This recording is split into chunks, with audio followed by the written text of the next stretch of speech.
ಇವತ್ತು ರೆಸಿಪಿಲಿ ನಾನು baby corn ಮಾಡಿದ್ದೀನಿ. ತುಂಬ ಚೆನ್ನಾಗಿ ಬಂದಿದೆ, ಗರ್ಗರಿಯಾಗಿ ಬಂದಿದೆ.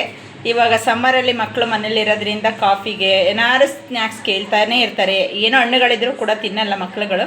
ಈ ಥರ ಖಾರದ ಐಟಮ್ ಕೇಳ್ತಾ ಇರ್ತಾರೆ. ಈ ಥರ ಇರುತ್ತೆ ಸಿಪ್ಪೆಲಿ. ಇದನ್ನು ಸಿಪ್ಪೆ ಎಲ್ಲ ತೊಗೊಳ್ಳೋಣ. ಈ ರೀತಿ ಸಿಪ್ಪೆ ಎಲ್ಲ ತೆಗೆದ್ಬಿಟ್ಟು ಬಿಸಿನೀರಲ್ಲಿ ವಾಶ್ ಮಾಡ್ಕೊಳ್ಳೋಣ. ಬಿಸಿನೀರಲ್ಲಿ, ಏಕೆಂದರೆ ಒಳಗಡೆ ಹುಳ ಪಳ ಇರ್ತವೆ, ಸಣ್ಣ ಸಣ್ಣ ಹುಳಗಳು. ನೋಡಿ, ಈ ಥರ ಹೂವು ಇರುತ್ತೆ ಒಳಗಡೆ. ಹೂವೆಲ್ಲ ಚೆನ್ನಾಗಿ ಬಿಡಿಸ್ಕೊಂಬಿಡೋಣ.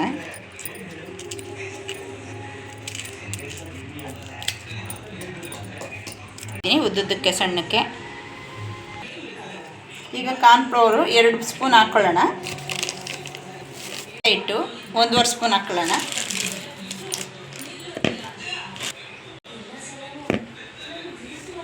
ಅಜ್ಕಾರದ ಪುಡಿ ಹಾಕ್ಕೊಳ್ಳೋಣ 1/4 ಸ್ಪೂನು.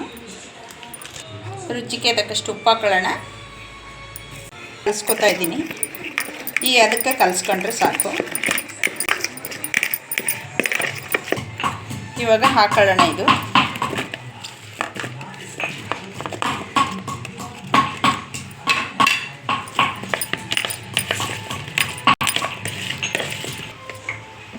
ನೋಡಿ, ಇವಾಗ ಕಾದಿದೆ ಎಣ್ಣೆ. ಮನೆಯಲ್ಲೂ ಕೂಡ ಮಾಡ್ಕೊಳ್ಳಿ. ತುಂಬ ಗರ್ಗರಿಯಾಗಿ ಚೆನ್ನಾಗಿ ಬಂದಿದೆ. ಕಾಫಿ ಟೀಗೆಲ್ಲ ತುಂಬ ಲೈಕ್ ಆಗಿದೆ. ಮತ್ತು ಗೀತಾ ಚಾನಲ್ ಹೊಸಬರು ಯಾರ್ಯಾರು ನೋಡ್ತಾ ಇದ್ದೀರಾ ಅವರೆಲ್ಲ ಸಬ್ಸ್ಕ್ರೈಬ್ ಮಾಡ್ಕೊಳ್ಳಿ. ನಿಮ್ಗೆ ಇಷ್ಟವಾದಲ್ಲಿ ಲೈಕ್ ಮಾಡಿ, ಶೇರ್ ಮಾಡಿ, ಕಮೆಂಟ್ ಮಾಡಿ. ಹೇಗಿದೆ ಅಂತ ಕಮೆಂಟ್ ಬಾಕ್ಸಲ್ಲಿ ತಿಳಿಸಿ. Okay, thank you.